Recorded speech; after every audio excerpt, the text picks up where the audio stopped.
Hello, everybody. Welcome, welcome, welcome. Come on in.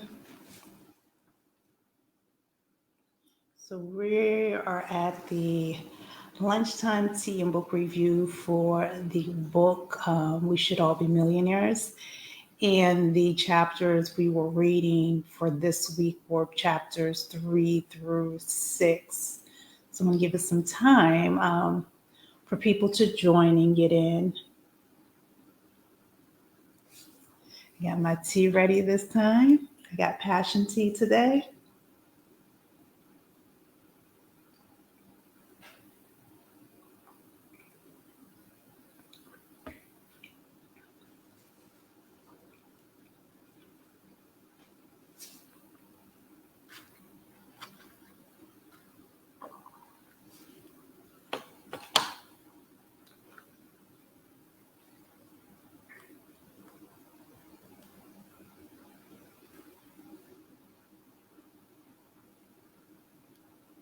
I'm going to send the invite out and share.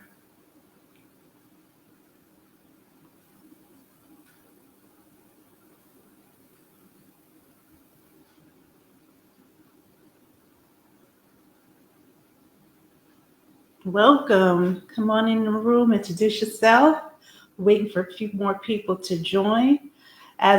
Just like last week, if you want to be on the panel, the link to the StreamYard is in the comment section, and you can just go on that link and I'll invite you on the panel.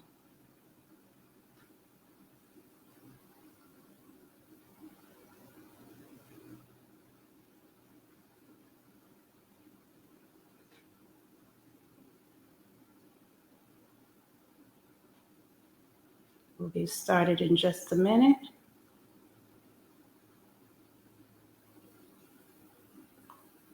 Good morning, sis. I see you coming up, but we're not up yet. Once you get up, I'll put you on. Morning, sis. How are you? Hey, I'm just trying to get on here and share. I'm Yes. so bad with doing it from my phone.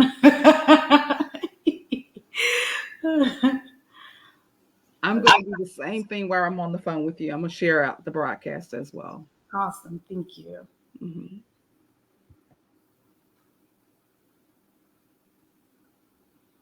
And we'll get started in just a minute.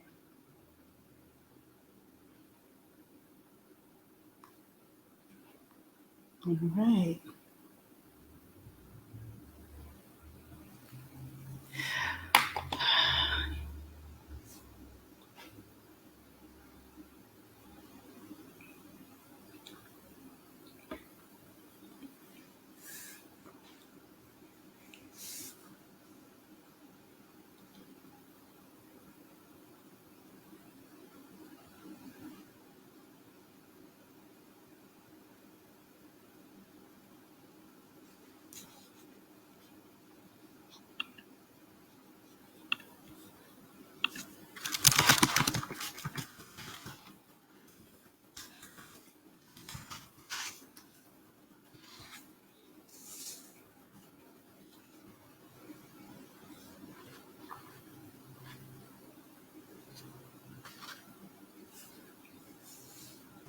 Hello, everybody. Come in, introduce yourself. We're just about to get started.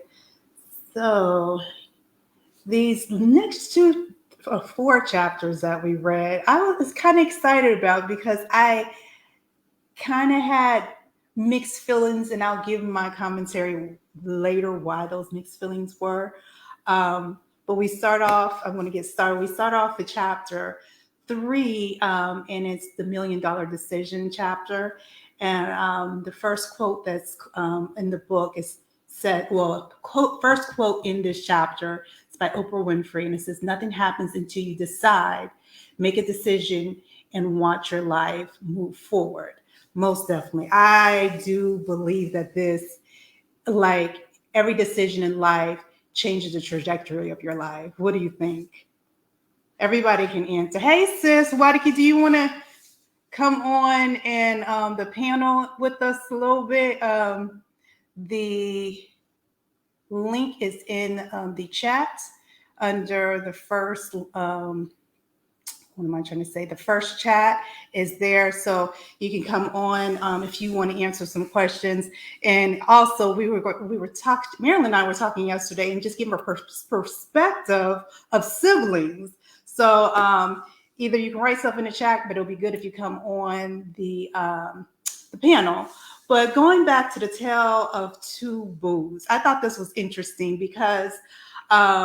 She calls the one boo the broke boo, and then the other one the rich boo. And the one that's the broke boo, most people would consider her, to have her stuff together in the sense that she's organized and then she takes care of business.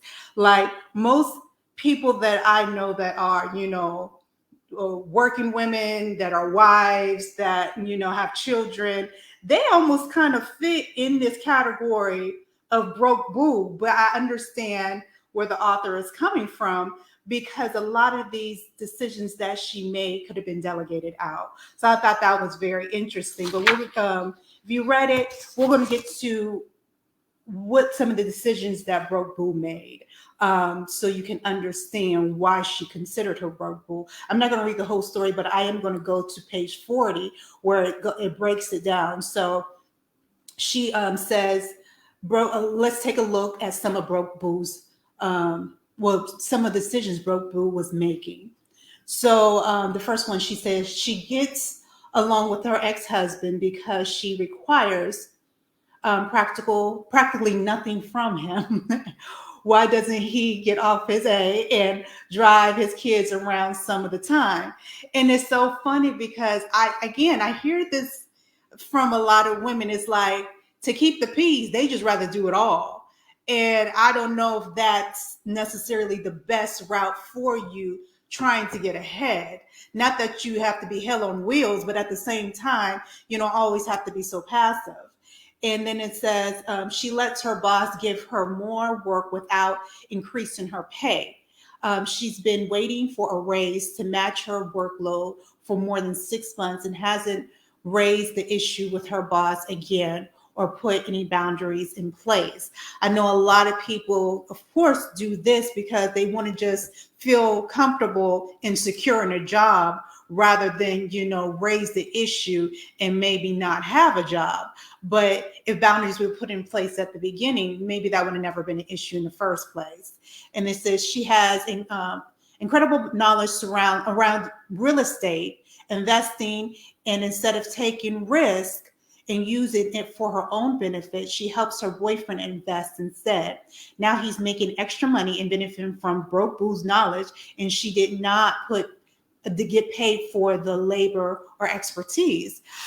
Again, I was talking to somebody else about this. Sometimes we literally give away our intellectual property. We just give it away freely because we don't understand that it's a value. All of us have something that we are innately good at, or we have developer expertise at. But since we sometimes don't see it as valuable. We just see it as ourselves. It's like, this is what I do. This is what I know. This is what I'm good at. This is what I'm passionate about. But they don't see how to monetize that. And that is putting us behind as well. Whenever you want to jump in, you can take yourself off mute if you want. Just let me. Okay. I just wanted to add, a friend of mine said something that was so profound. He said, Marilyn, you need to spend 90% of your time on you and the remaining 10% on other people. Oh, wow.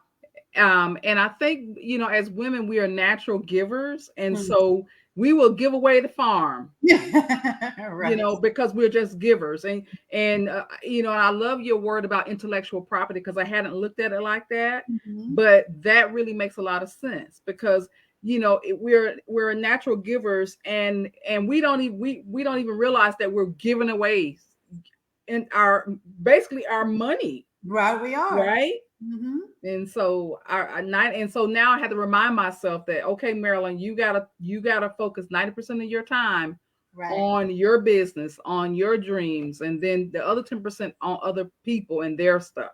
Because Right. people will suck you dry if you allow them. They sure will. And that they So, have no qualms about it. yep. Like, and then when you suck dry, you can't give no more. They be looking at you like you crazy. Well, And yeah, like, oh, what you mean you ain't got no more? me, Well, oh, I have a funny story. It's not exactly in this same context, but it is. When I lived in Atlanta, Georgia, um, I was at a stoplight or something, and this lady, she assumed to be homeless. She came up to me. She was like, "Do you have any extra change or anything?" I'm looking like, "Let me see what I can get." And I did not literally have that much cash, or I had like literally like change, and I'm trying to grab what I can, and I gave it to her, and she was like, "Where's the rest of you? What you do with your hard money?" What she said? What you do with your hard-earned money that you got this week? I said, "I paid my bills." And you asking me for money? and you got the nerve to complain about what I'm giving you. Really? I was like, Girl, bye. what the? Next. I wanted to Wow. slap the change out of here, like, give Yep. it away. Give it back. You ungrateful soul. Right.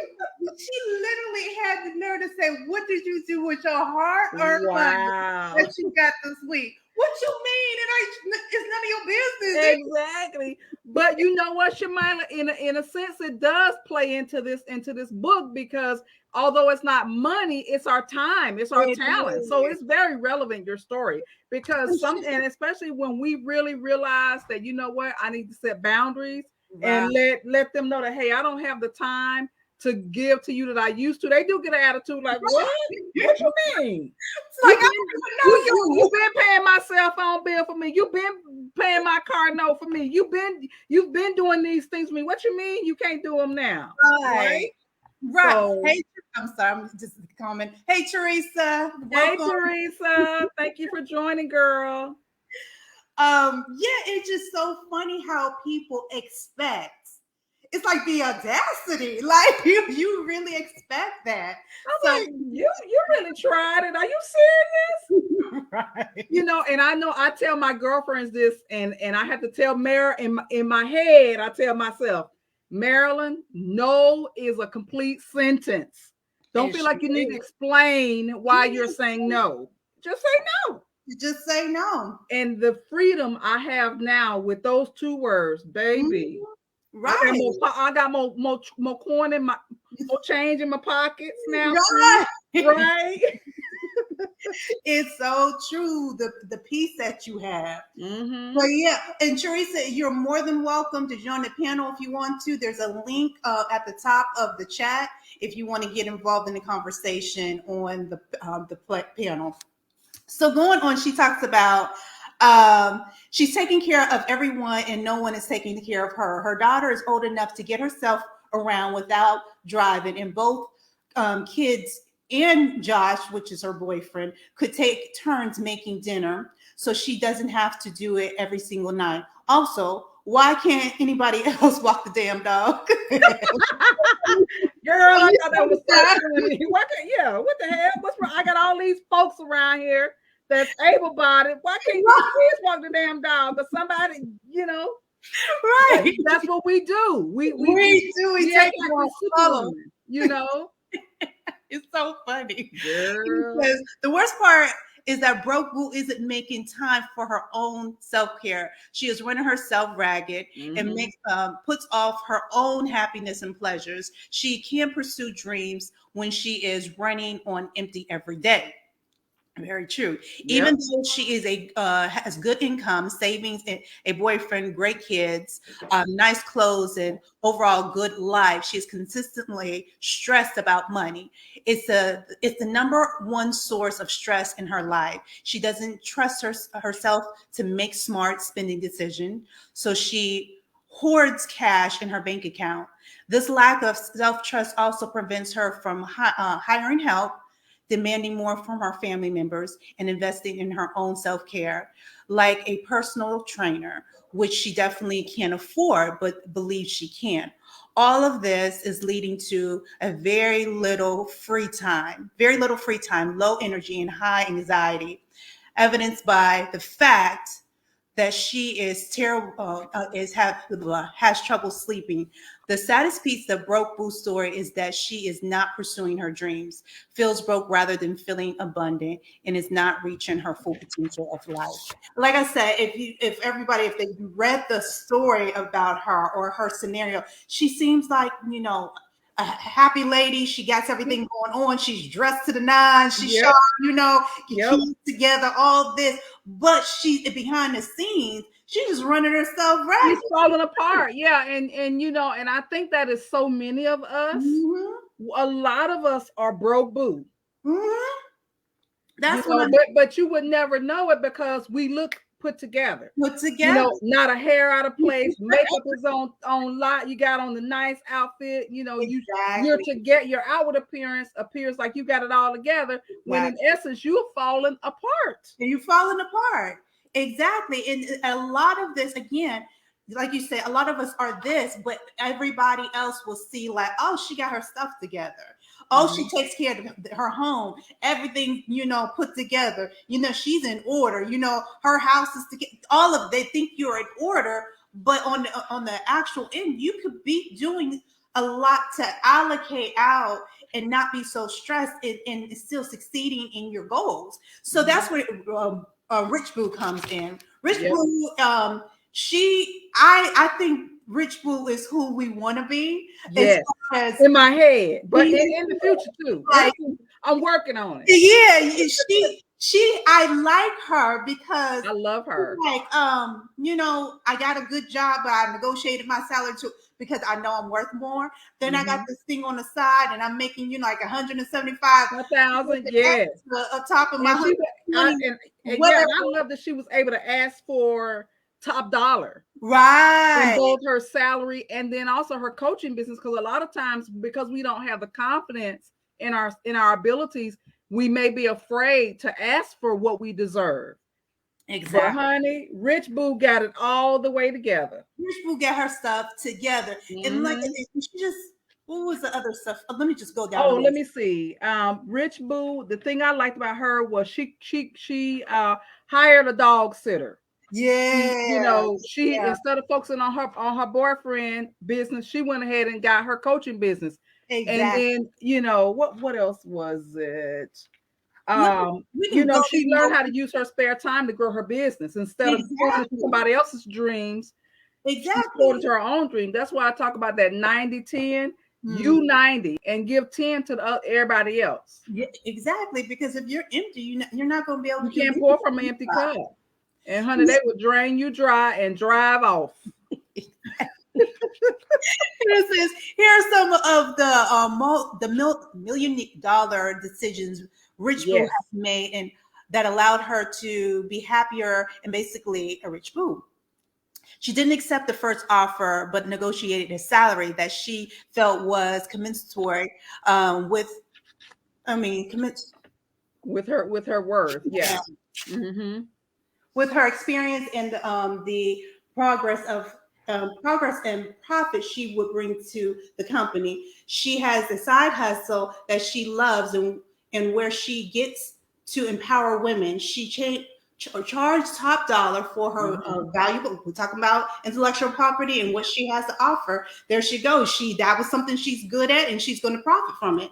So top dollar for her services, allowing her to increase her income significantly. She was willing to take a risk to reach her goals and fulfill her desires. As a result, she has her dream job, dream apartment, and having dating. That was another thing. I was like, you better get it, Rich Boo. Girl, I was like, go ahead, Rich Boo. I want to be like you when I grow up. Right.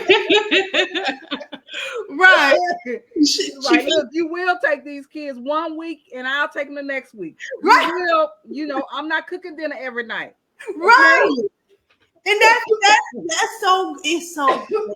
It says here, she focused on increasing her earning potential and becoming a millionaire. She negotiated her commission. That's right, she was getting commission as well, on top of the 125,000, which gives her the income that isn't fixed and on which her work can increase her income. She also looking for an investment property and seeking advice from friends who have the kind of wealth that she wants to have. Notice that she has the kind of friends who can advise her on $1 million decisions. That's not an accident. Rich boo's vibes attract other rich boos. Hello, exactly.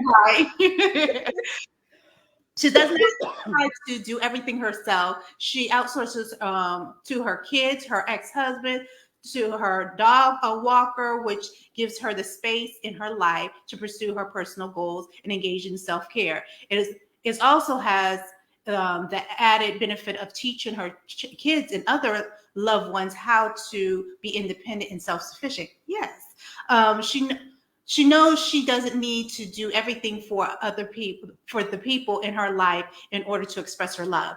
Now, I see this a lot with mothers. Like, I'm not a mother, but I see it a lot with mothers. And why are you on? Let me try to get my sister on, because I want again, I see it, but we had a different experience because Caroline was not playing with us. And I feel like I took a lot of that from her, but I do see it with my friends that are mothers. And, kids could be in their teens, and even some that are in their 20s that are still living at home because what we're in right now. And they still cooking and cleaning and all of that. No, I was working as a babysitter at 10 years old. I had a paper route. Wow. It had I think I was 12 at the time. Then I started working, and then, like I said, I had child support. But when I tell you we had to work, and if one dish was in the sink, all hell's gonna break loose. Like, she was not playing. No dishes in my sink. If I wake up and there's dishes in my sink, everybody get up. It's corporal punishment up in here. And then she did not. Everybody getting up. Right. But she didn't pull off of that. It was consistent. Like, it gets in there about boundaries. That was consistent for her. She was not gonna let up. She ain't gonna let up if there was a fork, and if there was a fork, everybody getting up, and the person that had that fork there, they got to watch the fork while all of us watch. So everybody keeping everybody accountable the next time. He's like, who's supposed to wash dishes? You better get them dishes done before we go to bed, because I ain't gonna wake up with you in the middle of the morning because mom's seen the dishes in the sink. Hey, Jessica. So she was not playing with us. She was just, Caroline did not play when it came to that. I mean, like I said, everybody has their good. Nothing was totally in order, but I have to say, the strength of it all, I got that from my mother. Because, like I said, there's a lot in here I can relate with, and there's a lot that I necessarily can't all the way relate with. Going to the $1 million decision versus broke decision, she created a list. She was like, for the $1 million decision, is one that creates time and energy, frees up mental space, reduces petty shit. For life matters to you, allows you to feel strong, secure, and free, creates options and instead of eliminating options. It's that feeling that your life is expanding instead of contracting.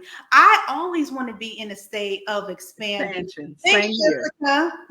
Same here. Girl, you're an inspiration too. So don't cut yourself short. We need to hear more from you too. But it's so true. We need to continue to expand ourselves. And it says, as you can imagine, broke boo's decision is one that does the opposite. And a bad is a what? A bad one is that. Bad is an acronym. Yeah, I mean, I think as a mom and a wife and a serial entrepreneur, I have been bad boo. I have been that girl, and it's really hard to delegate things and to to set those boundaries. And this book has really helped me to remember that I really have to set those boundaries if I want to expand. Right. For me, since I am single, and my type of personality, I like to do everything myself because I feel like, okay, I'm going to get it done right in most areas. If I don't know it, I don't mind allocating it, but if you don't do it right, usually I'll figure out how to do what I don't know how to do. Oh, you that girl. Girl, I would pay. I'm like, look, my nerves are bad. Who know how to do this? Because I don't have the time or the mental capacity to figure it out. So let me find somebody. Right. No, I don't want to figure it out. I'm getting better about allocating, but I'm still that person that likes to have my hands on everything. Mm-hmm. What up? Oh, thank you, Jessica. I appreciate that. But yeah, I got to get better. And again, this book is excellent about showing you the things that you can allocate out. Like, yes. I don't need to do everything. Like I said, I took my hand off a little stuff. Yeah. And even with my work, because in the job that I do, the team that I had, and my thing is I don't mind allocating out until I see that you don't know what you're doing, and then I'm in takeover mode. Then I gotta take it back because my name, you're not finna jack up my name, messing up something that I'm supposed to be in charge of. I would say I got the takeover spirit. Like I was like, girl, yes. Honey, what you're not gonna do is make me look like a fool. Right. Is my name is on No. Not today. Sorry. Sorry. It's all right. It bless your heart, baby. It's okay. Let's find something else for you. Right. Let's move you over here. Yeah, let me move you over here because you not what you're not gonna do is mess up my good name. Sorry, sis. Right. Because I'm like, Yeah. But I mean, I really enjoyed this book because it really helped me to really hone in on creating those boundaries. But more importantly, thinking about let me see, she said, and I hope I'm not jumping ahead, but it really helped me to think about those 5 people that I think it's John Rohn spoke about, and another girlfriend calls it your personal board of directors. And if you are the smartest and the richest and the prettiest and the this and the that, then that group, you need to get a new group. You need to get a new group. You need to get a new group because especially if you're looking at expanding, you can't expand with people that are on the same level that you're on. Yeah. You have to surround yourself around people that are doing what you want to do, making what you want to make or more. Right. You know, I just think that's just really, really important because you are the sum of the 5 people that you hang around. Most definitely. And you really have to manage your time. I mean, so if you got, she calls her Brenda. if Brenda on the phone complaining about this and that and won't do anything to change her circumstances, she's not saying, kick Brenda to the curb. Right. Really, think about your time with Brenda and maybe don't spend an hour on the phone with her complaining. Exactly. One little trick I do, which some of my friends are gonna trip, but I'm Marilyn. I can't be nobody but her. Right. But if I have friends that tend to be on the phone for a long time and I just don't have the time, but I'm real nice. I won't say, oh, I gotta go. So what I do is I set a timer. I set an alarm on my phone and say, hey, I'm gonna give sis 10 minutes. Right. When that go off, I say, oh girl, I'm sorry, I gotta go.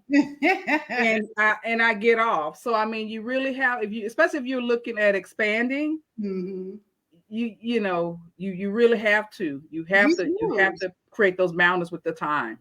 Most definitely. And yeah, she's going to get into that in detail. I don't know what chapter that is. But she's talking about why women make bad moves. And this is, I think, where I don't know if that's totally me. And there's different degrees, and it doesn't have to be totally me. I'm just saying, I was trying to make sure that I'm getting the most out of it and identify my problems. Not that I don't have all these problems. I think there's a degree of it, a degree of what this is. So she was like, the first one is we want to be liked. And as I was telling you, you ain't got that problem, girl. I really don't have. Carolyn did you real good, honey. She got you all the way together when it comes to that. You like, look, whether you like me or not, I'm gonna do me. It's okay.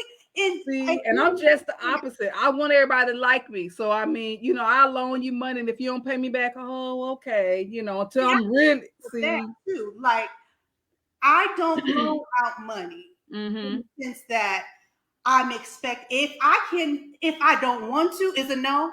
If I just can at the time, it's a no. If I whatever, I can care less what I have in my account. If Mm-hmm. I feel like I'm saving money for something, and even though if I got it, it ain't go. I'm not counting on you to pay me back because something can come up with you. Exactly. So my thing is either I'm giving, I'll say like, I'll loan you this, and if that's what you're asking, like, could you loan me this? And if I feel like I can, I'll loan you that. But in my head, I gave it to you. Yeah, exactly. So that way you're not in your feelings when they No, don't give it I'm back. not in my feelings. Isn't that funny how when they borrow money, Mhm. hey, can I borrow $20? But then when you ask back, it's that MF and $20. Or it's that F $20. It's everything but the $20 they borrowed from you when they asked. Right. Like, I never.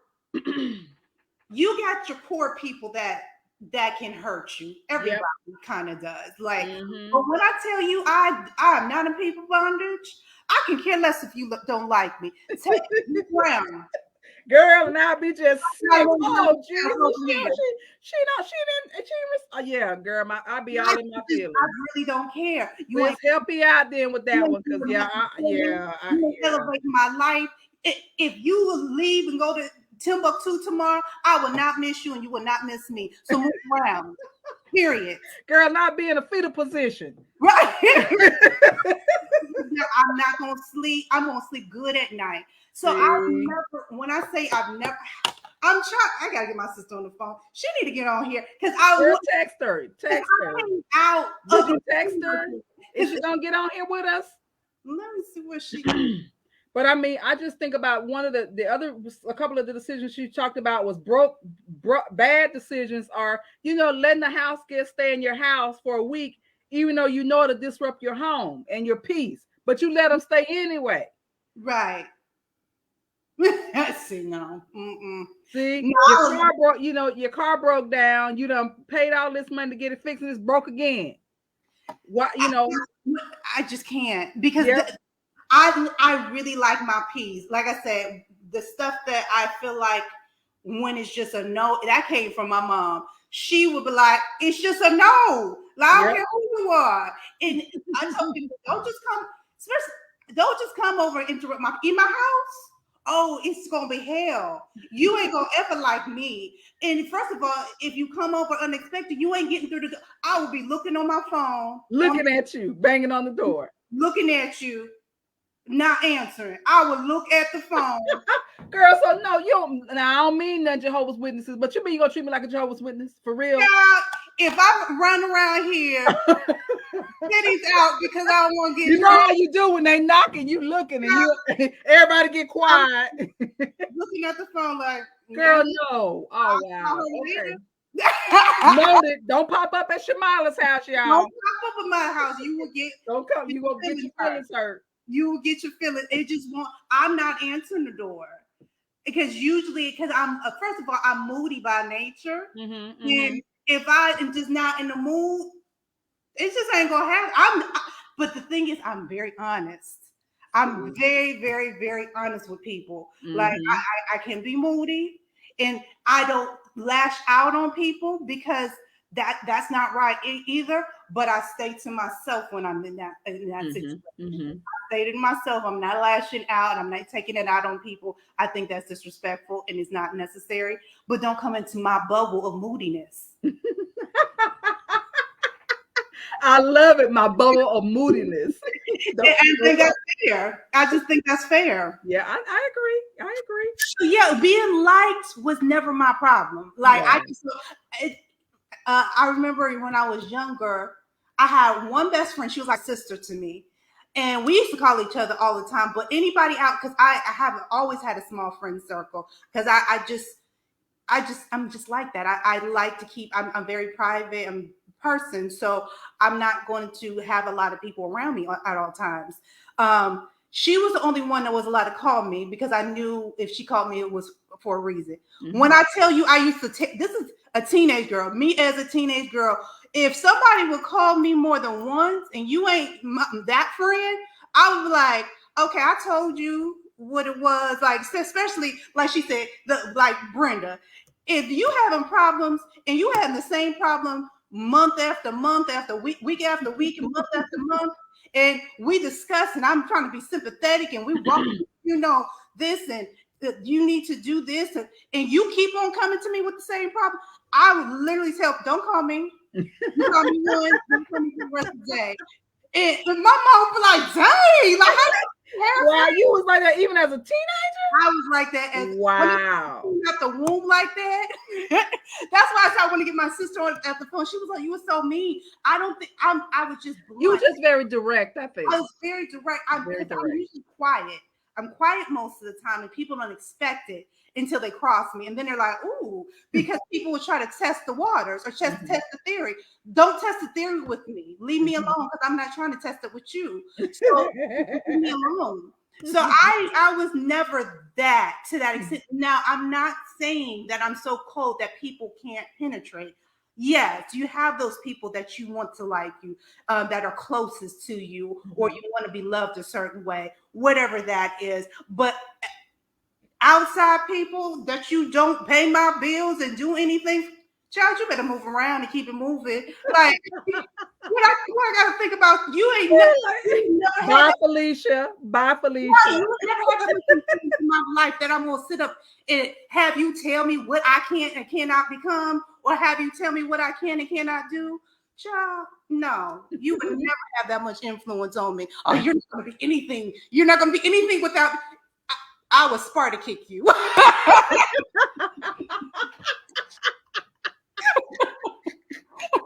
It just no.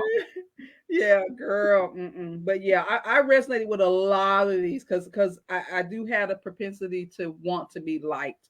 And as I've grown professionally and then also as a business owner, I'm learning how to set those boundaries. And like I said, I set the timer. So that way that friend can't suck up all of my day talking about nonsense. And I'm learning. I had for the new year, for every new year, I always come up with a word, and my word for this year is intentional. And so I think as an entrepreneur, and then also as someone with a millionaire mindset, you have to be intentional about what you do and how you move around. Right. Right. And I believe she spoke briefly about that at some point here in the later chapters. Figure out what, like, after what was that's the first. I highlighted, but I thought she highlighted. Let me see. First, we want to be like. Let me see. Achievement, blah blah blah. Okay, second, people who are making. Okay, years ago, VIP, blah blah blah blah. We hang out with people who are making bad decisions. So in that, again, I was so anti. When I was just a loner, so I went in my shell. I don't like a lot of negativeness around me. So when I feel like you're gossipy or you're doing too much over here or you're instigating that, I don't like a lot of people around me anyway. So it's easy for me to go in my shell. But this is the area I grew up in. I can understand this totally.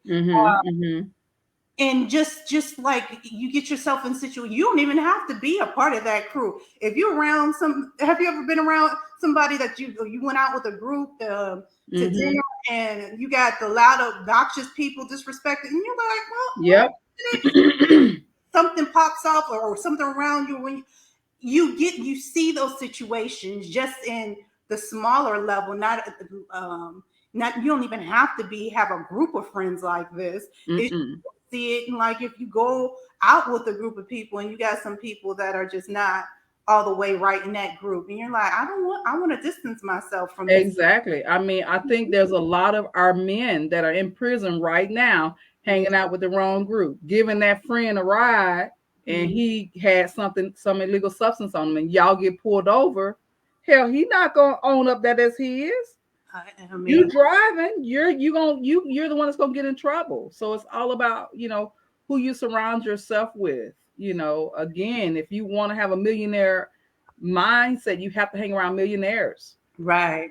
You know, Sadly, I know people in prison now because of that. yeah, right. And I remember she had briefly spoke um about how you had a lot of women aren't as successful as they could be because they don't choose to hang around successful people. Hmm. Again, it's talking about that your tribe, your VI, your board of directors, your what does she call it, your squad, your $1 million squad. Hmm. She said, build a community of ambitious, intentional people. Be a in order to be a six-figure earner, you got to hang around six-figure earners. Right. Hmm. 95% of the success or failure, not this was really profound for me. She said 95% of our success or failure is determined by the people we hang around. Agree with that. Like I said, because I've had both groups. Well, we all have, or and then we have a mixture of those. Yes. You have the people that maybe just the good people, not knocking them, but they're Yeah, no, not at all. at being where they are, and they can have successful careers, but they're not trying to be that millionaire status. They're not even trying to And be that's fine. Yeah.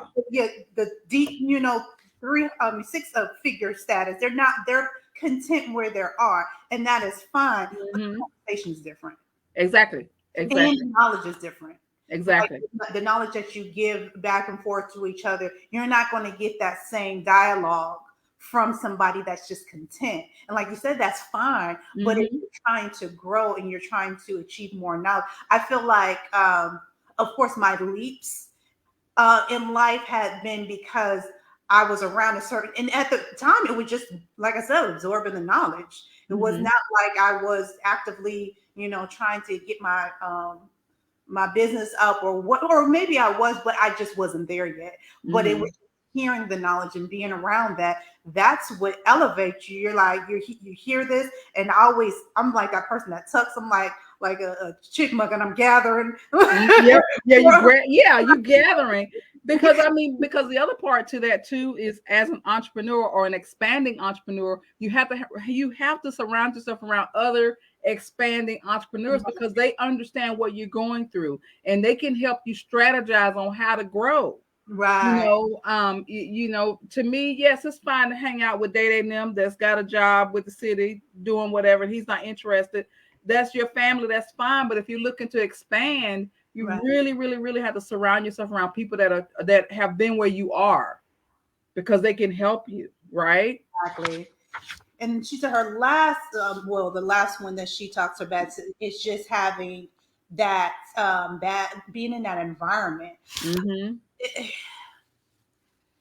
It's I think about the environment I grew up in. Like Mm-hmm. it was such a weird dichotomy in the area I was in, because Mm-hmm. some areas that are well to do, and then you had to get over here. My parents always trying to situate us like in the suburbs or somewhere Uh-huh. between there, but you had both viewpoints of Yes. what was So you going can on. see what it's like. Yeah, that And is so there true. was a lot going on when I was growing up. You got a lot of kids getting shot and killed and all kinds of stuff happening. And I was the type, oh, that you did that and that happened. I ain't doing that. I learned by other people's mistakes. You did that. That's the result. I ain't doing that. So I was observing, because my environment, like I said, we're kind of in the middle. We weren't, the upper middle class or the wealthy, Mm-hmm. we weren't down here, but I got to see the spectrum. Mm-hmm. Um, I always try to position myself to want to do better. So, but Mm-hmm. I always seen, other people, or there's other family members or whatever it was going Mm-hmm. through situations, but you're you can definitely be the product of your environment if you're not mentally strong. That's right. That is very true. And I mean, she spoke about, three indicators of a strong professional network. And this was really interesting. I mean, it's like I knew it, but I didn't know it. Mm-hmm. And she spoke about where you live, Mm. Oh, yeah, yeah, where yeah. you work, and Right, what school you go to. right, right. Because to me it's not what you know, but it's who you know. It is. That's very And, true. and especially when you're trying to grow, and it really made me start to think about, okay, these connections that I have. I may have not went to school with them, but I have serviced them in with my businesses. Right. And so how can I reach out to them to help me expand, Mm-hmm. Mm-hmm. right? Right. So and for me, I grew up in the ghetto. I mean, we talked about this last time. We got food stamps, Yeah. and I found myself creating that same lifestyle for my son Mm-hmm. until my check didn't come. Remember last week we talked about that. Mm-hmm. Right. And I see now how when I changed my mindset just by joining the Air Force, Mm-hmm. how our lives got better. Right. Right. And I just think about, had I not changed my mindset and my environment, where would we be now?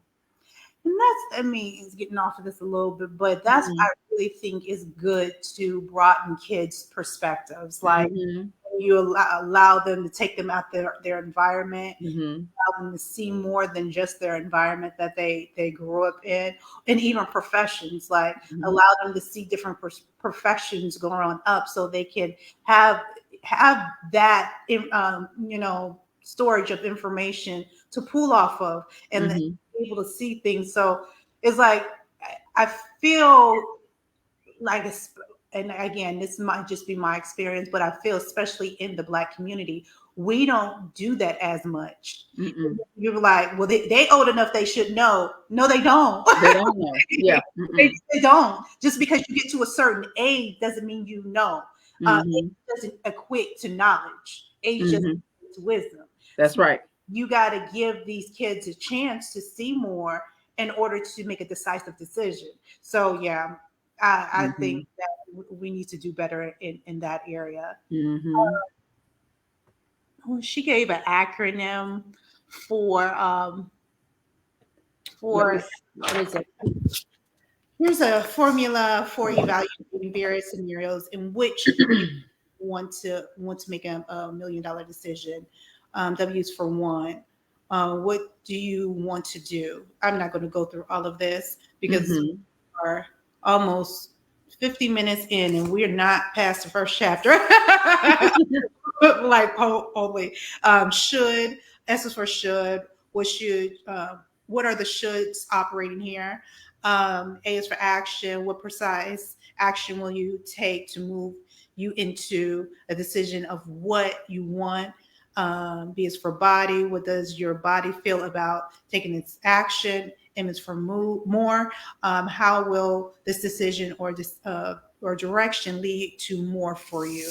Um, so remember, $1 million decision is one that creates time, energy, frees up mental space, reduces petty nonsense, and creates space for stuff that matters to you, allows you to feel strong, secure, and free, and creates options instead of eliminating options. So, four is the boundaries, the $1 million boundaries. A girl should be two things: who and what she wants. I love that, Coco Chanel. Um, and the guilt trip, she goes into her daughter as the master negotiator, and she's basically a top. Like, I think at this time she was young, and she's basically gives her guilt trips when she doesn't, do. And I see this a lot with single parents. I really see this a lot with single mamas. Like, that baby knows how to pull on them heartstrings. And you're like, and from the outside, you're like, get that child. Like, they know exactly what they do, but that mama melts. Especially like she's trying to take care, like she's trying to overcompensate because dad might not be doing what he's supposed to be doing. I see this a lot, especially with the babies with single parents. What do you think? Yeah, that's very true. As a single mom myself, I felt like I had to overcompensate. Mm, So although I should have had him in the bed at 7, hmm. he would cry and say, "Oh, mommy, let me just watch this show for 30 more minutes." And 2 hours later, Right. so So it's like you have to create. She breaks it down to creating boundaries at home. Like she was talking about how whether you're at home, we're mom at home or not, the woman the women I know tolerate a great deal of manipulation. I manipulation. think like about I highlighted this because she's telling Mhm. a story about Mhm. you're doing all this stuff and then you gotta run these errands and get in the car. You're driving like a bat. She said, "I hate these," but I was like, "Is that just a?" I swear, every black parent says, "Just driving like a bat in the hell." Girl, we be trying to get somewhere, girl.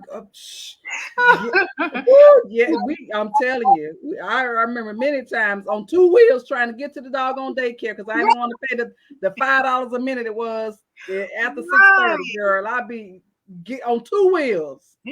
It's by the grace of God I didn't kill myself or somebody else. So, The thing is, if you create those boundaries with everybody, like mhm, she's saying, you can have that time. And I know all of us can make up excuses in our life. Well, we can't do this, and we can't do. And I try to like with my friends when they tell me, because like I said, I'm the hard truth friend. I love you, but I'm the hard truth. You ask me, I don't do unsolicited advice. That's just not me either. I'm not going to do unsolicited. I'm just going to listen to you. But if you ask me for advice, I'm like, do you really want to hear what I got to say? all right, note to self: don't ask your mile or nothing. No, I'm playing. I'm playing. It's like but I hear though, and then I'm looking and I Mhm, understand mhm. everybody has their different personalities and how they grew up and their strategies might be different, but I can see clear things. I'm looking like your kids I have grown and you still cleaning after. Well, I like the stuff how I do it yourself. Then don't complain about it. And that's Exactly. why that's like I said, people were like, man, that was kind of harsh. But you can't complain about it if you don't want to change it. But you Exactly. complain about it, but you're not delegating. Like you it's either one or the other. Like either just own it and be like, this is what I want to do, because I like doing it my way, or delegate it and try to teach them the best way to do it, but just Mhm. let them do it. Yep. Plus, the way I look at it, especially with sons, you're creating somebody's husband. And Mm. you don't want your future daughter-in-law looking at you like you raised a sorry A man. Right. So you need to teach him how to do laundry, clean up, Right. cook, change your pamper. Right. Because you are raising someone else's a husband or Right. a partner for somebody. Right. So, and plus it takes the stress off of you if you would just delegate some things. Yeah, exactly. So, what boundaries have you created within your home for And you? for me, one of the boundaries that I've created is if you like your mom, if you use a dish, wash it. Hmm. I'm Yeah. not I'm not gonna cook every night. There will be some nights that my husband will cook, Hmm. right? And then the other thing for us is it's really important that we pray together every day. I love that. Hmm. And then the one of the main ones that I'm still working on is date night and family time. Okay. Date night Fridays and family time on Sundays. Okay. And I really try real hard not to make any deviation from that. Granted, things do happen, but I really try to stick to that. Right. Because you really have to teach people how to treat you, You do. right? And right. And so, I I was telling my sister this. Like, I don't feel like I have problem creating boundaries. mhm, But sometimes, especially with the ones closest to me, I have problems communicating before I have to enforce the boundary because I'm going to enforce it. It's going to happen. But have I gave the right communication prior to enforcing that? mhm, I mhm. think I'm bad about that, and I I need. got you. There is actually I'm going to show y'all. Let me go get it real quick. There's a book after the book. If you guys stay on with me and we keep on doing these books. I'm here, girl. Just tell me. I am enjoying this. Let me get me this book. Okay. Do you want me to write it down or put it in the chat?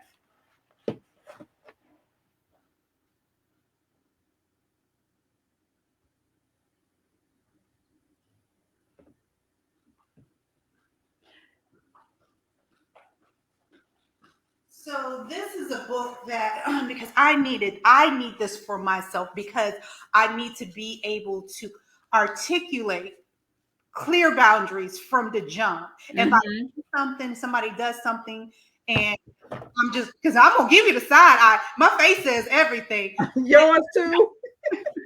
But I don't necessarily articulate that, and that's a problem for me. That's the wrong on my end because when I heard this one, oh, here's the book. Set boundaries, find peace, try to reclaiming yourself. I like that. So this is a book after this I'm going to read, and if you guys want to come on this journey with me, and like I said, this is all about empowerment and getting to where we want to be this year. So she said something about on an interview that I seen her on, the author, and she was saying that boundaries, you got to think of boundaries like preferences because everybody doesn't have your same boundary. So they're not good. Sometimes people aren't doing that intentionally. And sometimes my thinking is like, you should know me well enough that I don't like that. So that's wrong of me because then the other friend that they have or whoever relative that they have, they might do that and they're just fine with it. But I'm not articulating. I'm just looking at you sideways, and before you know it, you got my life. You know what the heck happened? She don't talk to me, and I create the clear boundary. I don't articulate it before it gets there, and that's wrong on my end, and I can own that. So I need to know how to articulate the boundary when I see something like, I don't like that done this way, or don't stuff like that, or like there was an example they get, like, because I do this and I had to catch myself. Sometimes you got people some people are not hugging people, and I know I'm like, oh, I'm a hugger and I'll try to hug. I just violated your space if you're not a hugger, what I'm saying? And I when she said that, I was like, ooh, I do that. Like I do that to people. So I need to, don't do that until somebody, mutually comes in for that and not force it on people. So stuff like that, just within workplace, personal space, whatever it is, articulate it when somebody comes, stop them. Like, oh no, I don't do that, but nice to meet you, or whatever the situation is. And if they get offended, that's on them because you have your own personal space or whatever the situation is. If it's your personal boundary, somebody should not get offended by your personal boundary.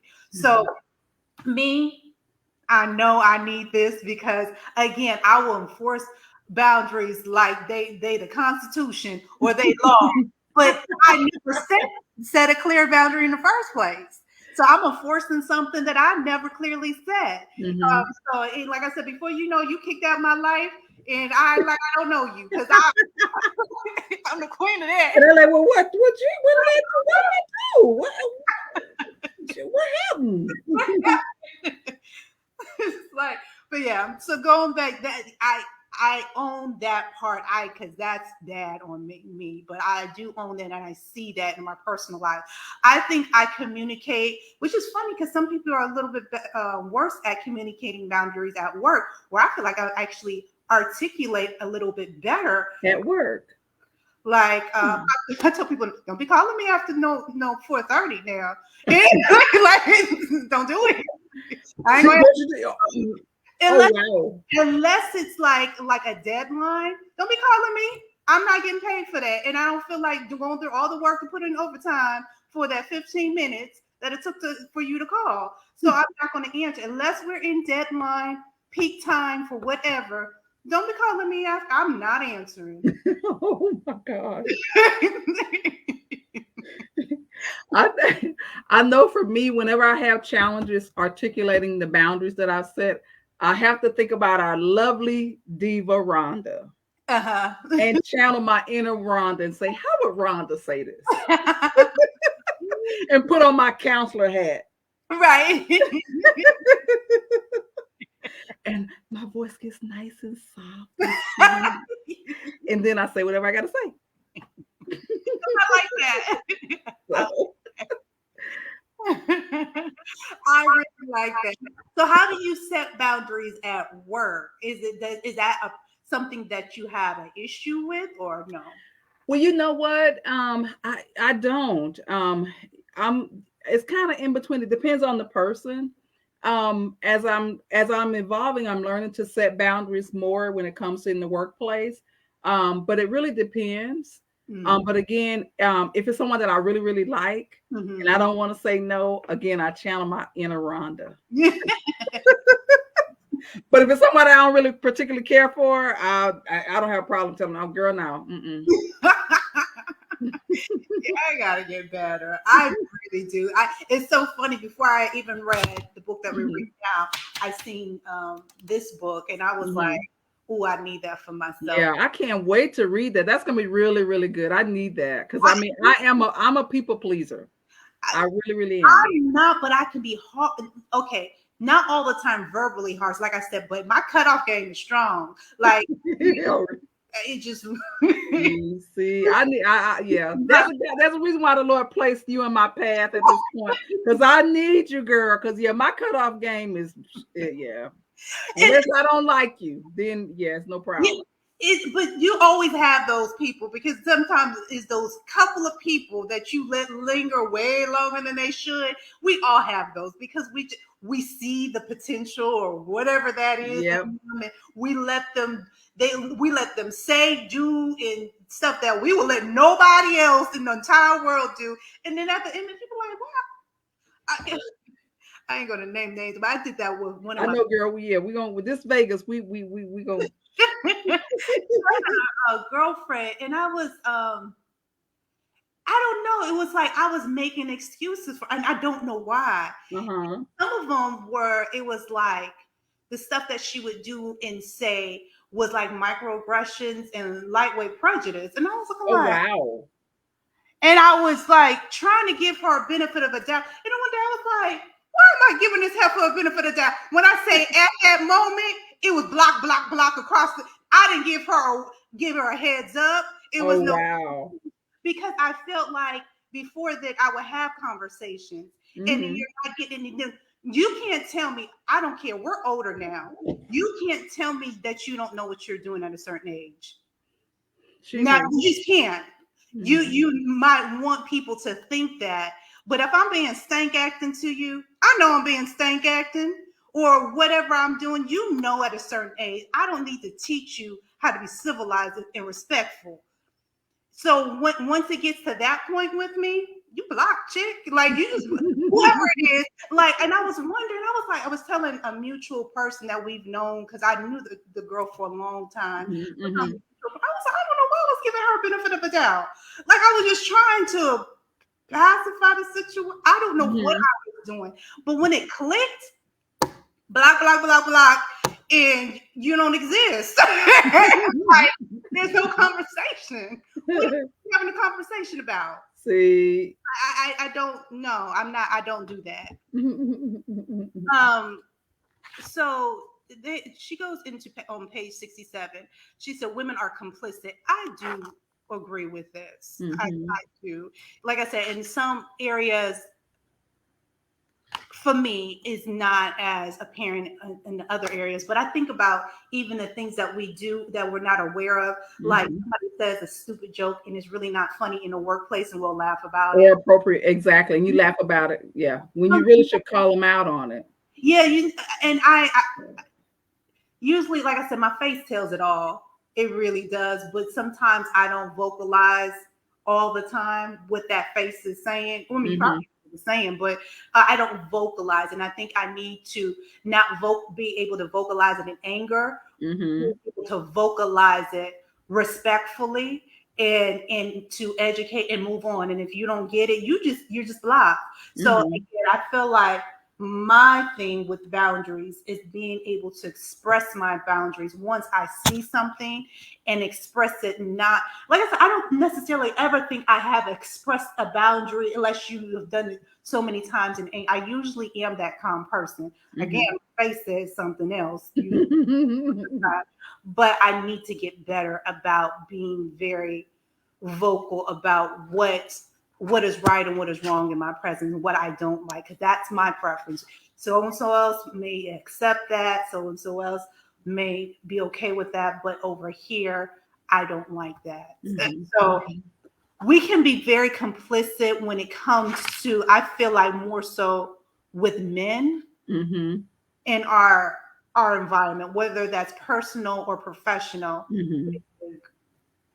Yeah, that's very true. That's very true. I mean, I think about the story where uh broke boo. She had all of the talent to do her own thing, but she chose to help her boyfriend grow his business. Yeah. You know. Yeah, we do a lot of that. And I had to think back, like I said, I don't really date that much, but the relationships I've been in, I think about my upbringing and be it in a Christian home, we were taught to be more submissive. I think life taught me that there's nothing wrong with submission, but who you're submitting to. Exactly. And who he's submitting to. Who Because he's you can't submit to somebody that's not submitting to the Lord. right. So it's like I feel like a lot of people that are like me, because everybody's not that wasn't raised away, in a Christian household, and there's nothing wrong with that. I'm just saying when you were born and raised to be more submissive. But like I said, I still had that dichotomy because Caroline wasn't. When I said she wasn't having nothing, I was getting to teaching like at church, and then I had this woman over here, like, no. Who you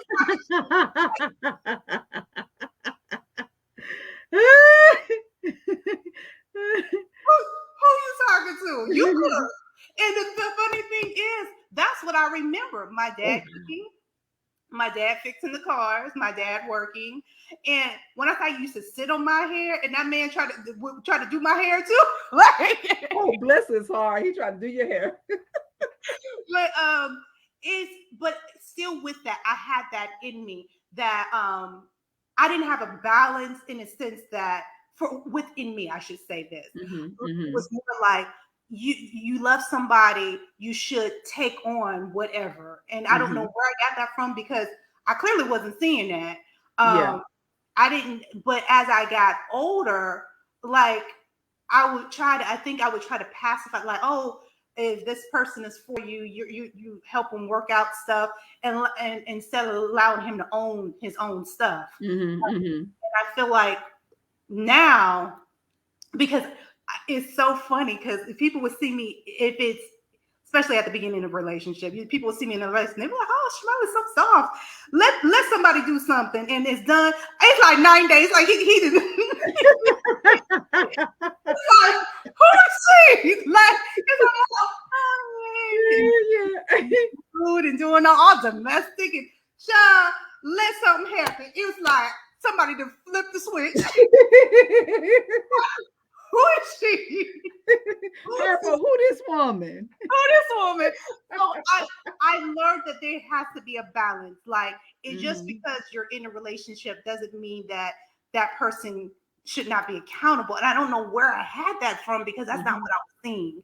I was hearing it, and in certain churches, you would that submissive, that. And I think I took that on in a sense, like I said, but as soon as something happened, I went into Caroline mode. Like, my mama. Like, Caroline all the way.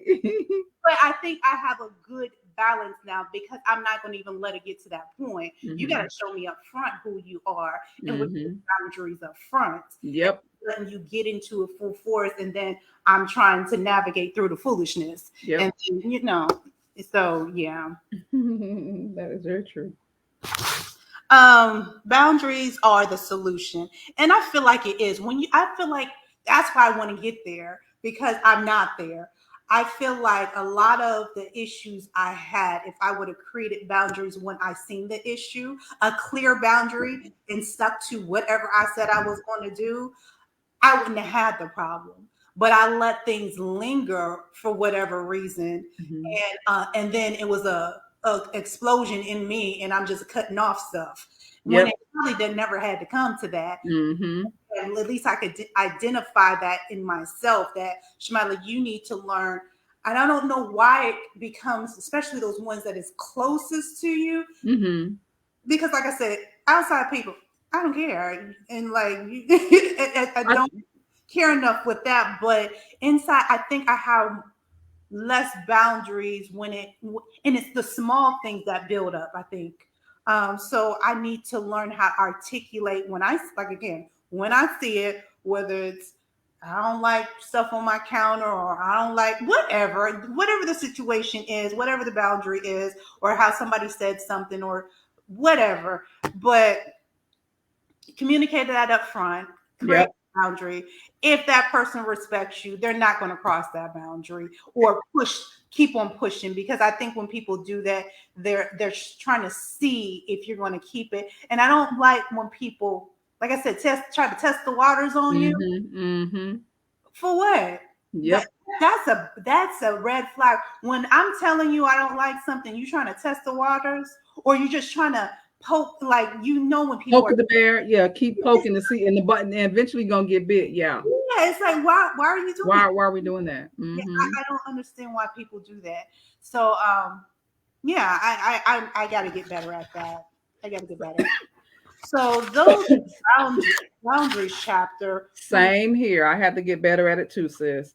And I Yeah. think, especially when we're in a relationship or family, we allow our emotions to kind of take over, and as opposed if it's someone we don't care about, it's hard. It's easier to adhere to those boundaries and voice them, as Mhm. opposed to if you are with someone, it's harder. But we still have to set those boundaries and call it for what it is at the very beginning, Exactly.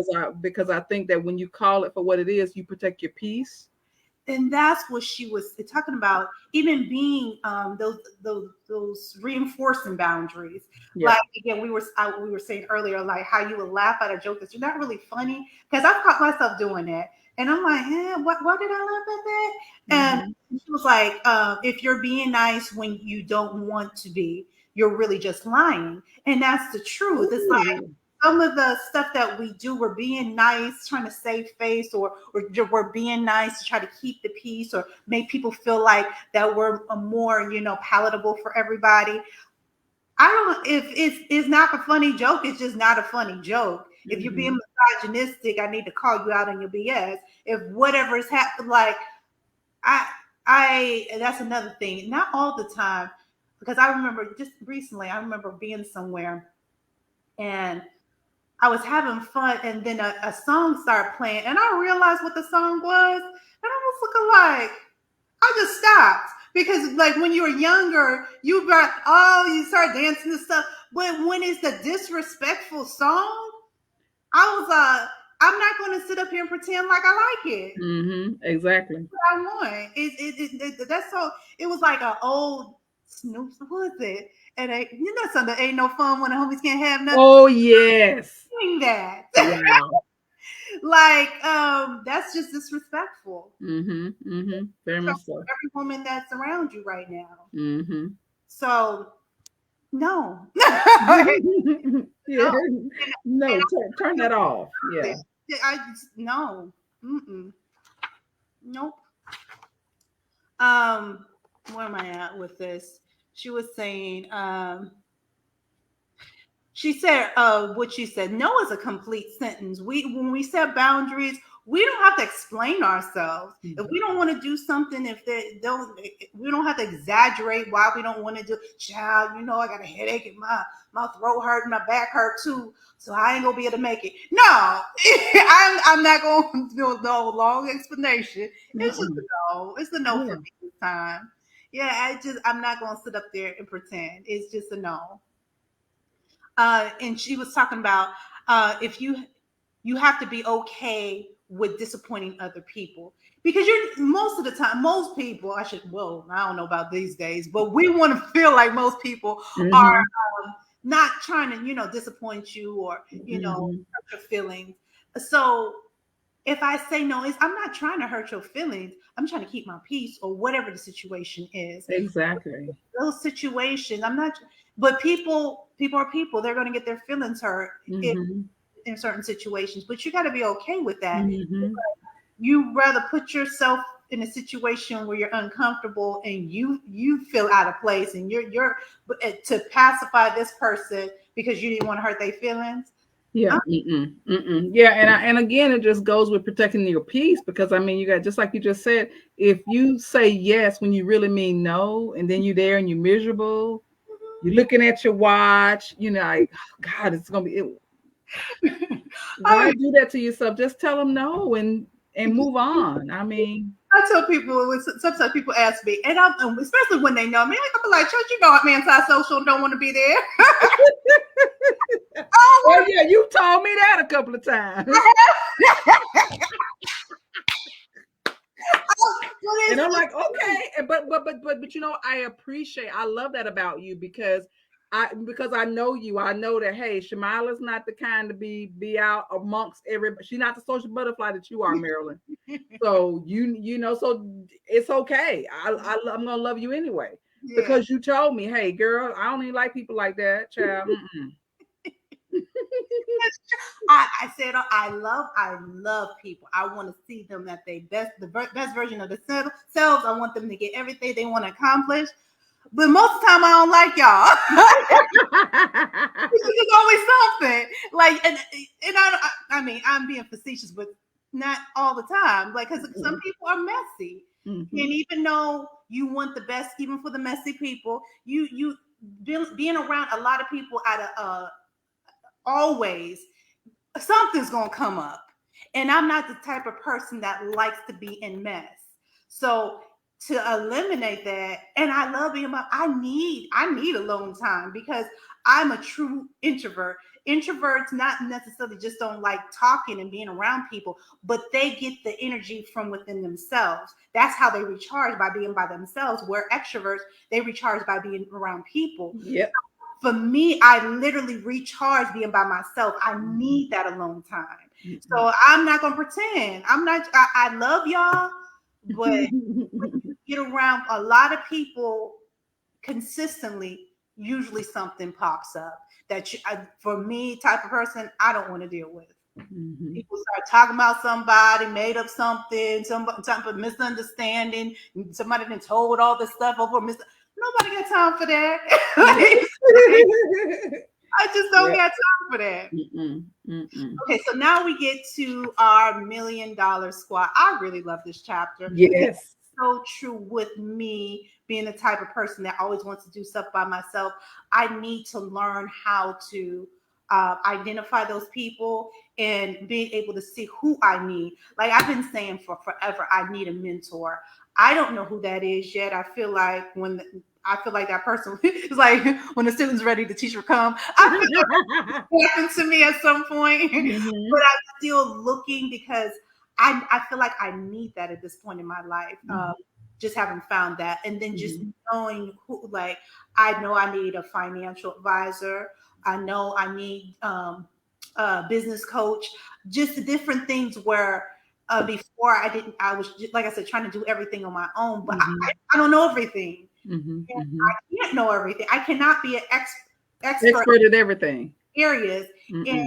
I don't even have time, nor do I want to. Mm-hmm. So I need to create a squad of those people, and then just create a squad with people around me that are like-minded. Mm-hmm. Usually, when you're in like-minded, you don't get as much of that pettiness. That's why I do like being around people that usually have more Mm-hmm.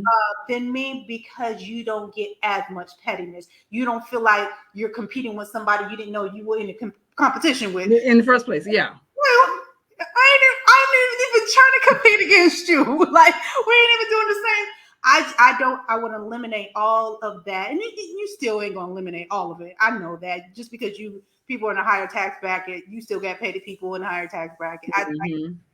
But around the people, like I said, the group that I was around in Phoenix and some of the groups that I was around in Atlanta, Georgia, I had some of that. You have very good, just different people in different industries, whether they were lawyers or professors or whatever they did, or I guess software engineers, whatever. But it was just a good amount of resources that we can pull from and help build each other up. Like if somebody had something, everybody else would like give their input and see how can we build you up and how can we assist you in this upcoming thing. But it has to again be in a group that is at a mature mindset, because you don't want the moochers either. It's like, what I'm saying, that some people just gravitate towards you because they think you have. It's like, boo, I may have something. I ain't even where I need to be yet. Tell me I want to give it to you. I don't want to give my little bit that I finally collected, my little stock. I don't want to give it to you. Like I want to be able to be around people that we're feeding into each other in the way that we can, because everybody doesn't feed in the same way, but they should be feeding in the same amount, if that makes sense. We have Yeah. different expertise, so we're not going to be able to give the same thing, but we should be able to reciprocate. That's, I guess, what I'm saying. Reciprocate. Yeah, I think reciprocation is important, but also collaboration. Oh yeah. Because when you have a small mindset, you kind of try to hoard, and you think there's not enough out there I can't tell her because we're in competition with each other. And when you have $1 million mindset, you realize that she's not your competition. Y'all can collaborate. Because her client is her client for because that's who her client is, as opposed, you know what I'm saying. And I think when you choose to expand, that's when you start looking for the business coach, the financial advisor, because you're trying to expand your network. Right. And then you got to think about it as your brand is going to attract whoever that is. Exactly. It's like some people that may like so and so, they ain't gonna like me. Exactly. I'm not their cup of tea, and that's fine. Mm-hmm. They gravitate towards different people for different reasons. Yep. I'm okay with that. Or they gravitate towards all of us collectively for whatever reason. But you got to be okay with that. Like everybody's not going to be your cup of tea, so you're not going to catch everybody. You're not going to catch everybody. Exactly. But it's just going to catch the people that you're supposed to catch. That's going to, vibe with you, whatever that is. But yeah, I think that some people usually get in competition with people for no reason, because it's not a competition.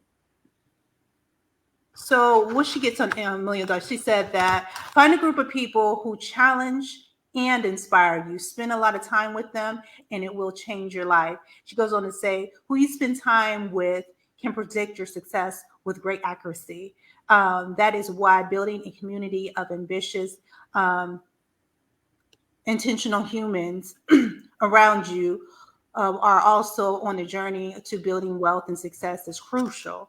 And like I said, I really believe that being around the people that I were in different states that I were, like the crew that these people had, like I got a part of some of their crew, but these are people that have been together for years, and they were, just because they whatever that whatever that mindset that they had, like you had like I said, the professors, the lawyers in there, the whoever, and they were all elevating. Like when somebody was getting awarded for something, they will all show up and just supporting each other. So I love that. And so this is how I want to think on whatever she's talking about. I'm sorry. I didn't. When you're building something, a business, a widely successful career, or organization, wealth out of nothing, it is similar to climbing Mount Everest. You are attempting to a feat a few people have, a few people believe they are capable of, and therefore don't even try. Like Mount Everest climbers, you will need to make many important decisions on the journey. You will need knowledgeable guides. You will You have me via this book, so that's a very good start. You will need the right equipment. You will need someone to set down the ice ladder and to encourage you to climb.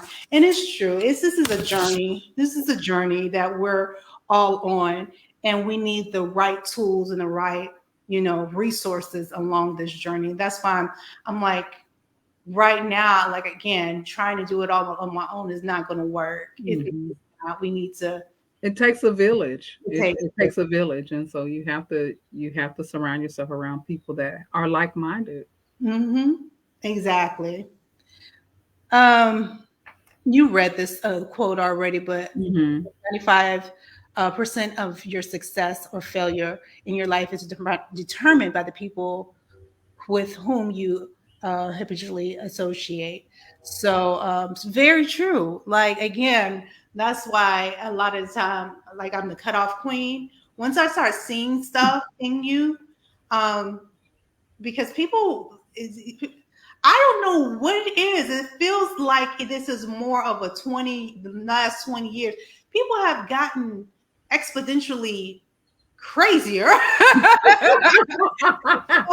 And it's like people are malicious for no reason. People will try, like, actually, plan to try to bring people down or Hmm. manipulate and do weird stuff. They see you getting ahead, they don't like it. It's just weird to me because I Hmm. don't care who you are. I want everybody to succeed. You don't have to succeed with me. You can succeed over there if I don't like you, but still succeed. I want the best for you. But I think that's just that's the difference between a millionaire mindset Hmm. and a welfare mindset. Right, When you right. think about, and I'm not being stereotypical, but when you think of, I know for me, when I was on welfare and that sort of thing, we didn't read books. We watched Jerry Springer all day. We watched, different talk shows, the stories. You Right. know, we didn't read books, and we ended up gossiping about the neighbors Mm, and stuff like that because we didn't know any better. But once I changed my mindset, again, I don't have time to be watching Jerry Springer or right. Maury. You know? I just love your platform because this has really helped me to just kind of think about where I want to be and how am I going to get there. Yeah. Yeah. So this We is all really need great. that. We do. And what I said it, as you said, intentional, because I've been saying that as well. Wouldn't it be intentional, and even like there's several things in our areas, especially in the Austin area. Austin's becoming, one of the it is not even becoming. It is a hub, a tech hub, and so with that is a lot of success and a lot of information in this area. So there's always going to be groups or Mhm. meetups or something. Like, position yourself where we're looking at the information. What information are they giving? Like, you got young black tech or whatever this is, and women in this and whatever that is. Like, position yourself and get to know these people. So, like, you don't know who you're going to put yourself in the face of and how that's going to Mhm. benefit you in the future. And I don't know why this came to mind. That's another thing. I feel like, not that it hasn't been expressed, but it's, like I said, it's I feel like it's becoming exponentially weird as we get older. But not cutting off, burning bridges with certain people. Also, like, if you can leave a situation and it's amiable and you can go your separate ways, even though you didn't like this, do that. With this reality TV mentality, you're going to set yourself up for failure. Yep. You are going to set yourself up for failure because you don't know where those people are going to be later on down the road. And it's just, I just don't get when people just go off on a tangent for no reason. Like I said, no reason. Because I can go off on my tangent, but all the time is because somebody did something crazy. Like, no, but I don't get when people just go on their tangent and burn bridges, and then you expect to come back around. Some people ain't gonna bring you back into the fold, sweetheart. Yep. So you You, have to be you so careful. Can't show your tail for no reason to be disrespectful and expect people to invite you back in. So it's just, when you think about squatting, you think about who you want to become. Not that person will make you. It's just be careful, because you don't know who that person will become, and you don't know who they know. Yep. At the end of the day, you don't know who you are, and you might be like me, that you don't care most of the time. But but like I said, I don't intentionally go out to just act a fool or whatever. I'm just not like that. But I see a lot of that, and I'm like, you just acting a fool for no reason, huh? Like, just for no reason. Okay. How we the real house of nothing. You just like, okay. That's how you float your Yep. boat. But that's gonna give you, in real environments, when people want to keep it real and want to do real things, that's gonna keep you out of that. Yep. Yes, yes, yes. That is very, very true. And then she goes on to talk about like her squad, and how she got her squad, and just the network and how to network. Like I said, this is very true. I do want to start being able to join different associations, and being able to learn. And I feel like I'm a forever learner. Mm-hmm. And I'm willing to, get information, and be a part. But yeah, it's we just need to be able to, like she said, become a joiner. Yeah, just be able to identify where you're trying to go and join groups that are going to benefit that. That's Also, really good. what you say? I'm just taking notes because that's so true. I mean, you have to be around the groups that are where you want to be. Mm-hmm. And you said this, but this is in the book as well, about reconnecting with community. I feel like what she was talking about, the broker. I'm sometimes a broker in my group. Mm-hmm. Um, like it's so funny, because I have a group for the people that I went to AIT with. Mm-hmm. I created a group for us, and I was trying to be very instrumental about seeing where everybody is, and allowing us to get together. But I am like that in a lot of different areas. I realize that I like to keep up with people, see how they're doing, being able to support them. So I feel like I'm the broker. I will piece people together. Oh, like, oh, you do this and you do this. I have a friend in New York that does this, and I'll put people together. So Mm-hmm. I think that is very important also, to identify your strengths in different areas. But I Mm-hmm. like to be able to help people and to network together. And you don't know where those opportunities will go for them. Mm-hmm. Just because you don't have like a niche or something that will uh, piece together, or with that person, doesn't mean somebody else that you know doesn't. So I like to kind of be that broker in my group a lot of Mm-hmm. times. Mm-hmm. And creating your own community. I gotta do a little bit better at that. I do think I do, but I gotta do a little bit better at that. And I think that's one of my strengths. I try to I know a lot of people, and I guess I'm a broker in a sense too. Mhm. And I love people, and so I'm always trying to get together with people. And then it gets this last chapter is the $1 million vision. If if one is lucky, a solitary fantasy can totally transform 1 million realities. Maya Angelou. Mm-hmm. Um, trying to remember what all this chapter is about. Oh, she was talking about, when she was in her smaller house, and Mm-hmm. she, was trying to build her business. She had a husband. She had older, her bonus daughter, two younger kids, all in this little house. And she's like, I'm trying to build this, this franchise and this thing, and I'm cramped up. And so she had to envision. She went down the street. They were building this new home, and this and she was looking at it, it was like perfect. It had, it was on the hill, had these big open windows. She was imagining the fireplace and stuff inside.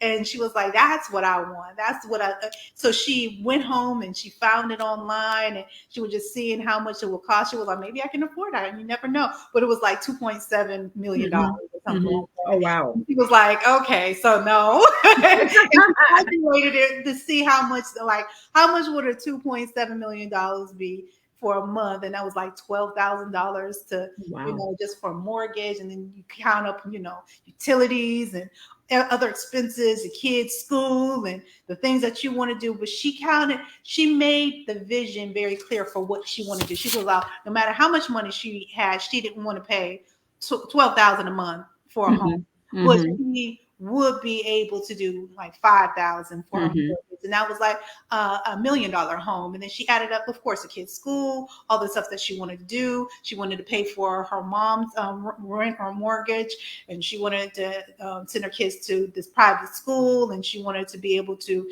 do things for herself. So she added up how much that was a month, and then how much she would need to make either monthly or annually, and then just work towards it. She made it practical. This is my goal. This is how much I need to make a month. This is how much I need to make a year.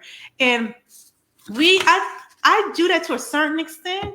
I need to do it, like I'll do it with where I am now, or what the next level is, but not the level that I really want to be at. And I have to add that up, because she really broke it down. She was like, the cost for which will go down here. She wanted private. She invested in her kids, was 500 to invest in them. Private school was 3,500. A Mercedes SUV that she wanted would be 1,200.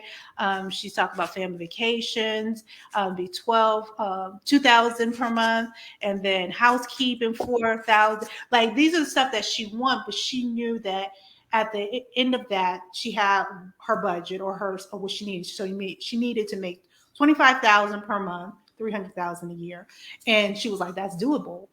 And I think I need to make this I because know. Me too. yeah, I need to, because I haven't factored in, like, oh, do I want a trainer? And which I do.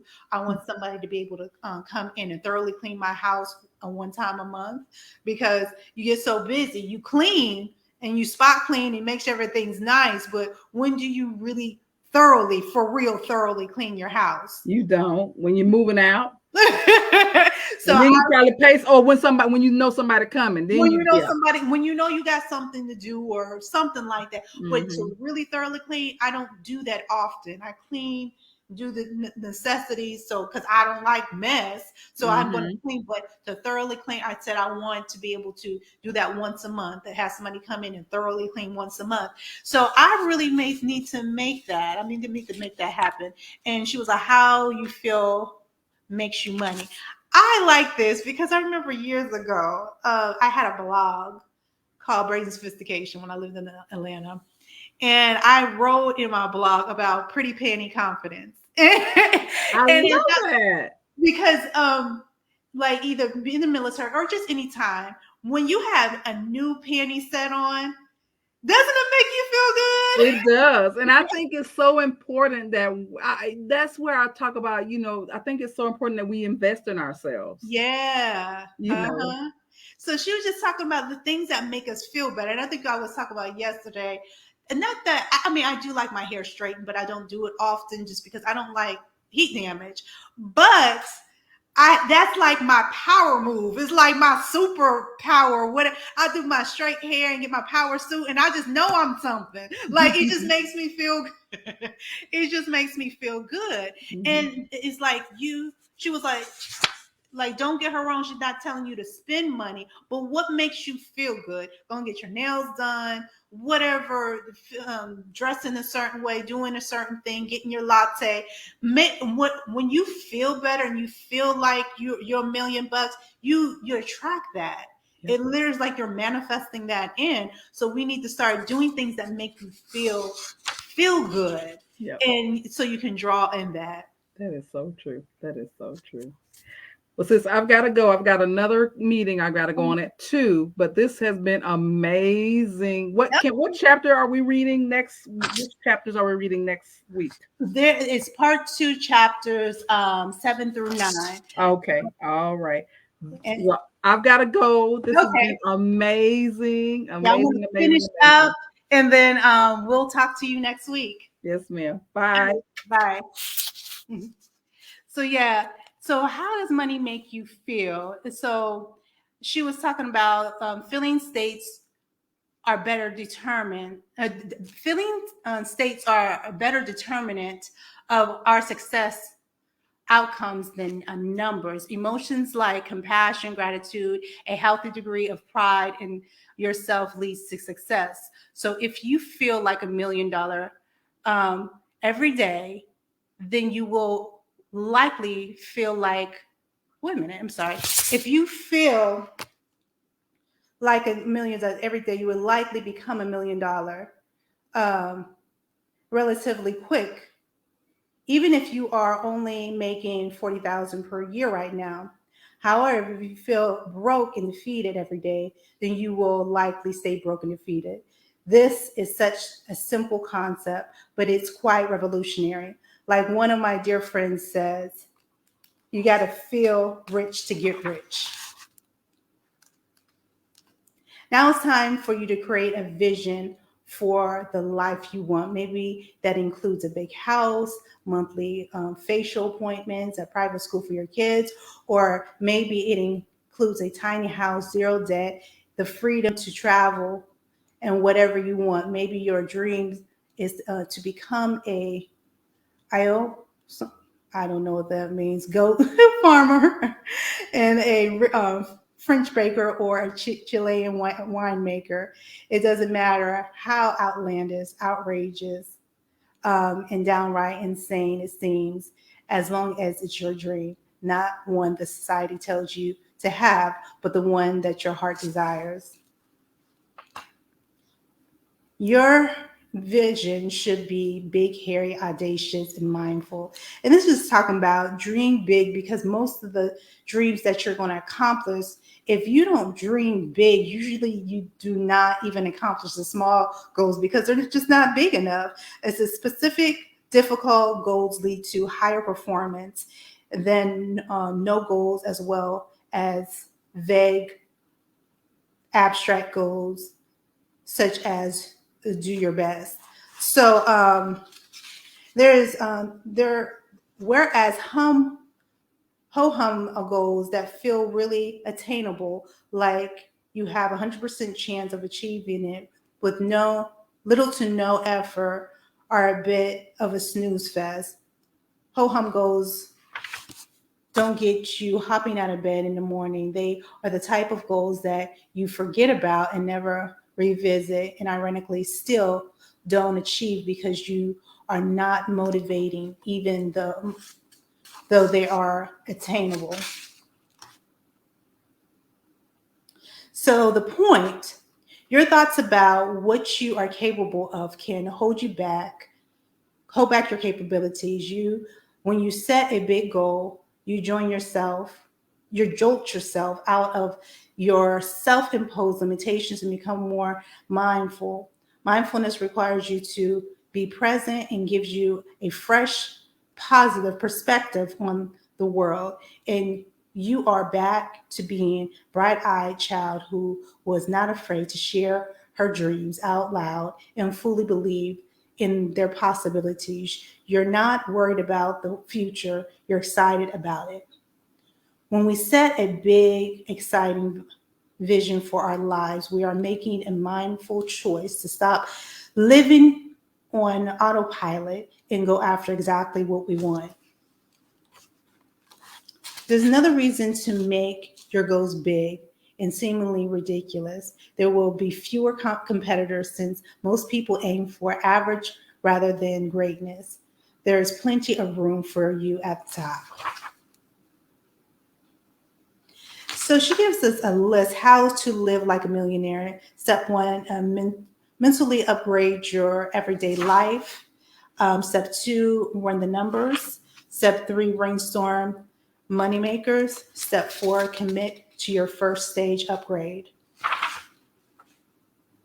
If you don't know exactly what you want or are having trouble getting clear on the details, follow jealousy.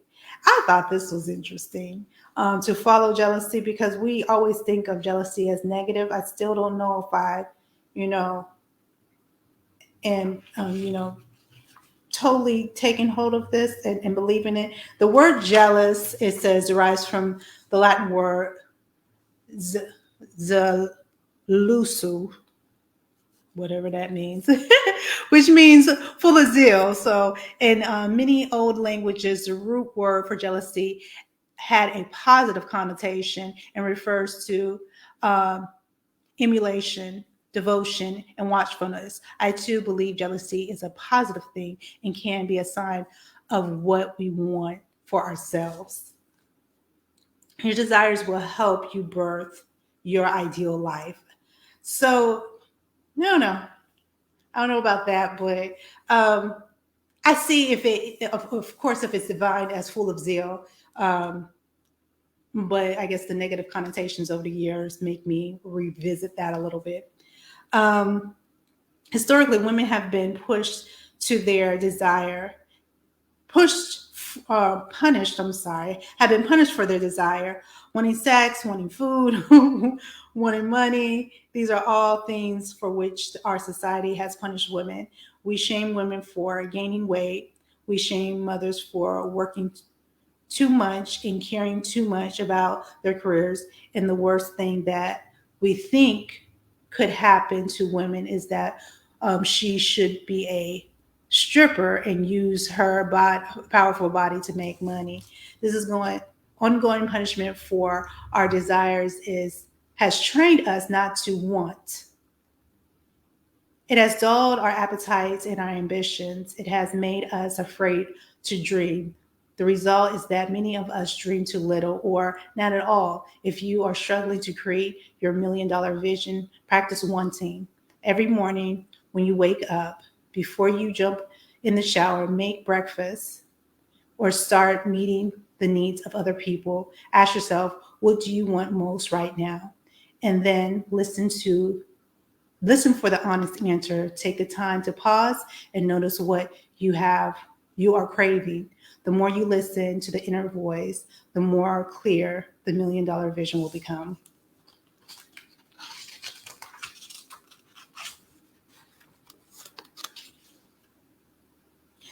Once you create the $1 million vision, you get to be her now.